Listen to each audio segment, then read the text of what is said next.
Jared back with Raging Demons RPG, and that delightful intro brings me to the kind of odd subject matter I've decided to discuss with you today. Um, it's a book I found years ago. I don't know where it came from. Well, I just came from a random bookstore, it looked cool. Didn't know a thing about role-playing games at the time, but as I got into them, and I have, you'll notice, I noticed on the inside, by the way, it's for apparently a game called Dark Conspiracy by, what's the name of the company again? GDW Games, based out of Bloomington, Illinois. So if you know about this game, right on. If you don't, like me, completely in the dark, let me just kind of go through it. Evidently, it's kind of like it's definitely a supernatural World of Darkness type game, but I found that it's, even though, I mean, there obviously is a rule system.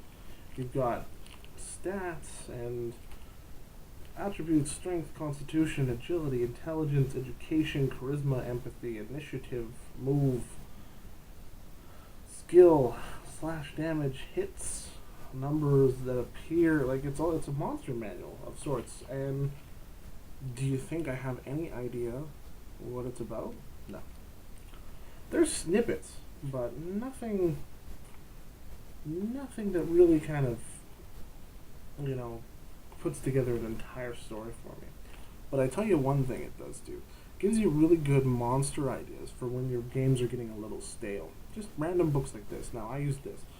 My particular favorite, which I've always wanted to see some variation of in TV, science fiction, vampires particularly, is a nasty little critter. Well, this would be more for Vampire the Masquerade or any supernatural setting. Maybe even if you would like a Call of Cthulhu.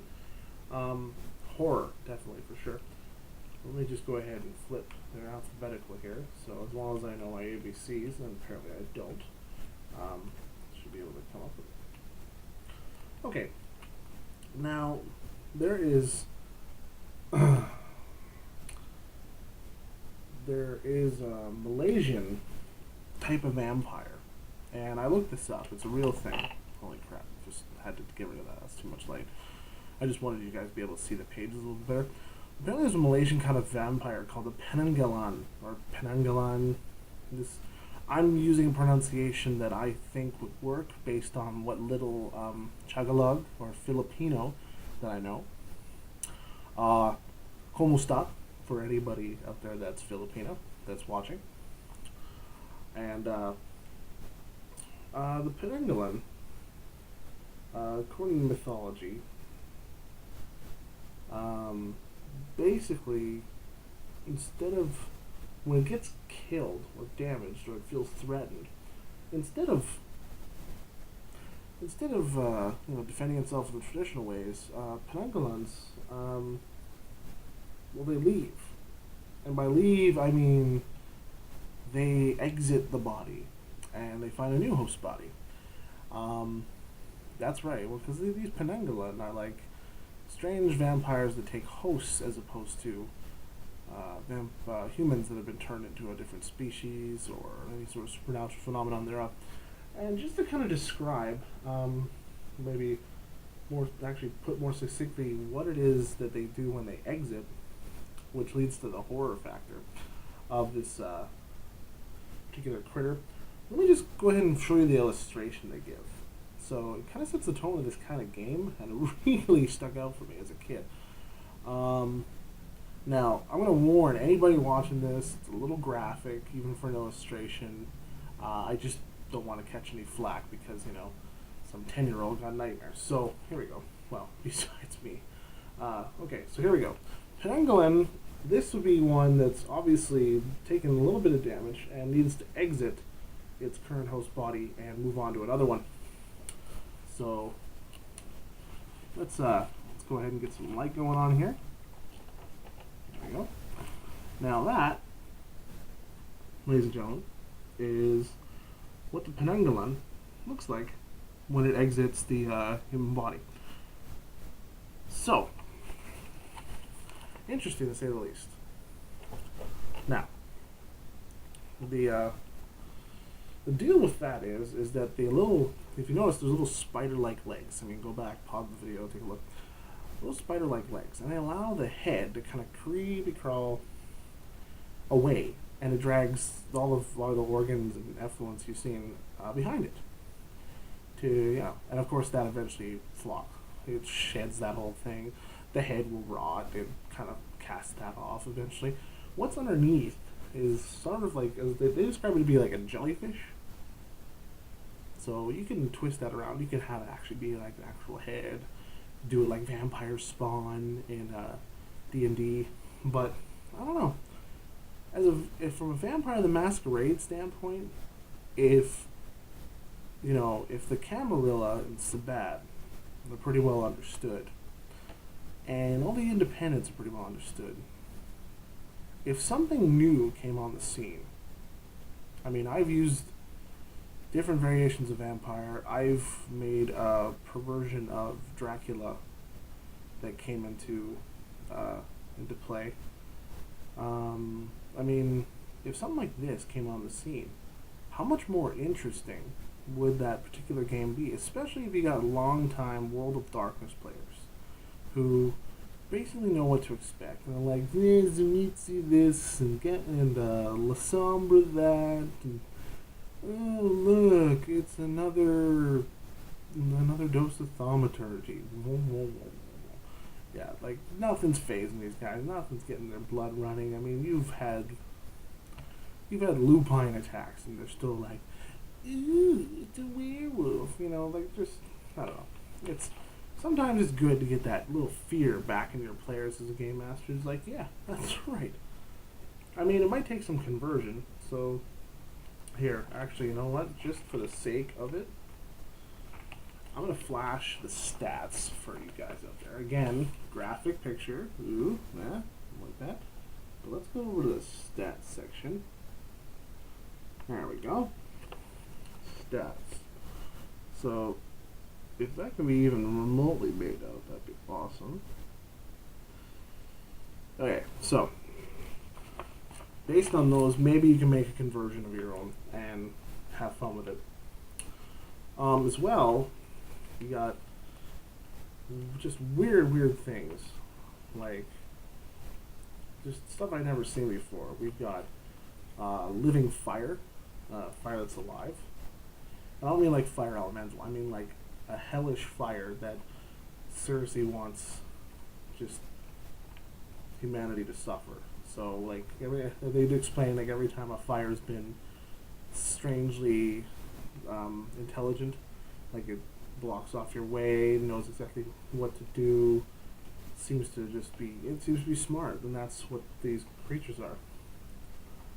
And then they get into stuff like, they get into like the Nazi side of things, and deal with stuff that frankly is just goddamn horrifying. But hey, like I said, this is for horror and science fiction and all sorts of stuff.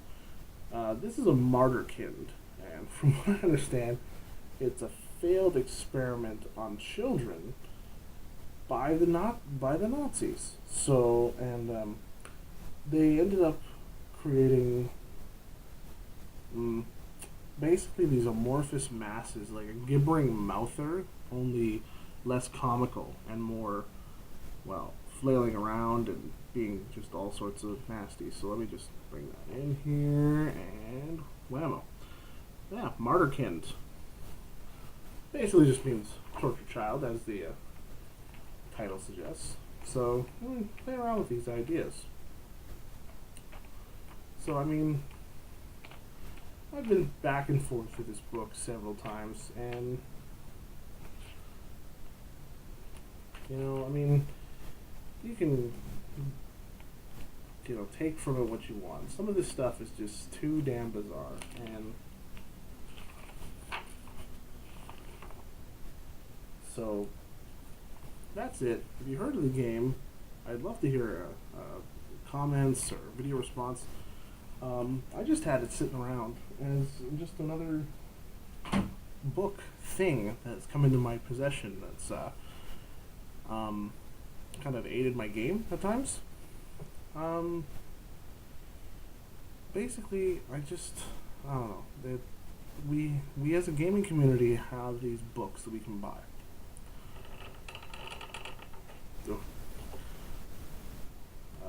Sorry, officer. I didn't mean to do it. Okay, let's kill that. Oh, that's better. I can actually see. Although you can't really see me. Hold on. There. Okay.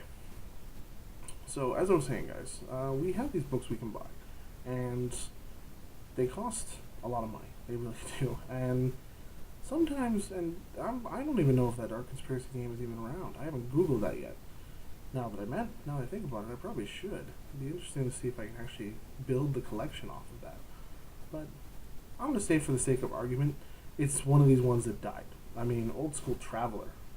I mean, that was one that kind of disappeared. I mean, they've brought it out through GURP, Steve Jackson Games, etc., etc. But there are many of these gaming systems that tried and failed. But there was some decent writing and good monsters, good critters, good something. There's something to them that I think all of us needs to discover, rediscover again, bring it to the forefront. I mean, don't forget to use your own imagination. That's first and foremost. But draw off of resources that you can use quite readily. And I find old gaming books, like the one I just showed you, they have things like statistics. And what you can do with that, I'm not a very gifted guy with math, so don't have like this illusion that I spend my nights converting system to system. But it does give me like a yardstick to measure it by. It's like, ooh, okay. Compared to, like, you can almost find something that's like a discernible strength. You can say, okay, that's about human baseline. Therefore, this other thing in this book must be blah, must be this strength, and you could figure it out and then convert it accordingly, and you have an interesting, unique experience for your players. I mean, don't do it every time. Don't start pulling out wacky shit, because nobody likes that. I mean, sure, it drives the rules lawyers nuts because they have absolutely no base knowledge in the monster, but you can't be doing it every time. It has to be a surprise, a spontaneous surprise, just something to really keep everybody on their toes, and then go back to business as usual. I mean, don't do it that suddenly, but, transition back. And then when things start to stagnate again, change it up again. You know, I believe Samurai 7 RPG, he details player burnout in one of his most recent videos, and he's responding to another video, but he's got some pretty valid points, and I think player burnout can be a result of disinterest in the same old thing. I mean, can you imagine if you watched the same movie over and over and over again? And which, well, in a way, is kind of like every single time they've... No, it's a bad example. I once had a friend who had only The Fifth Element as a movie to watch for like a month. But you know what? And he didn't have TV. So, the strangest thing, we were gaming, but they couldn't help it. They just kept on playing the movie and over and over and over again. And, I mean, I don't know if it's between Ruby Rod and the blue operatic alien thing, that Geiger's wet dream that's singing opera. The movie started to grate on me a little bit, and that's kind of what a game can be like sometimes if you have the same game master. And it's one that doesn't want to change things up because he's got a formula that works. I guess what I'm saying to all game masters is learn to take risks. I mean, your players enjoy your games for obvious reasons, but bear it in mind that even you, oh great game master, can sometimes be boring, and you need to change it up. Maybe go to a place that you often don't like to. Maybe if you're heavy on the action, go role-playing. If you're big on role-playing, go heavy action. Just change the pace. Just really, just change it. Keep your players interested. Or I tell you, they'll find something else to do. And, you know, there have been gamers that I've known who have fallen away. And, you know, they do a lot. Just about every single one of them had a legitimate reason. But you know what? I would feel torn up inside if I knew that somebody walked away from this hobby because they were bored. Because they didn't enjoy the game anymore. Instead, what I have is people who had other obligations who needed to take care of those because they are more prevalent in the hobby. And they still miss it. And they would love nothing more than the opportunity to play again, even if it's just for one afternoon. So that's what you need to have. If somebody's going to leave your table, it better not be because of you. Anyway, I don't want to end on a somber note, so guys, I love each and every one of you, and not in that like squishy Christian-y kind of way. Just I love what you're doing. I love the community that we're a part of, and don't forget, May the 4th be with you. May 4th, our RPG community is doing a big kind of like video orgy. You know, I hate to put it that brutal, but video orgy. There's going to be just an overdose of gaming-related videos, and I myself intend on doing just that. So watch for that. In the meantime, guys, whether you're, you know, somewhere dark or somewhere just as bright as this light, keep the dice rolling, and we'll see you next time.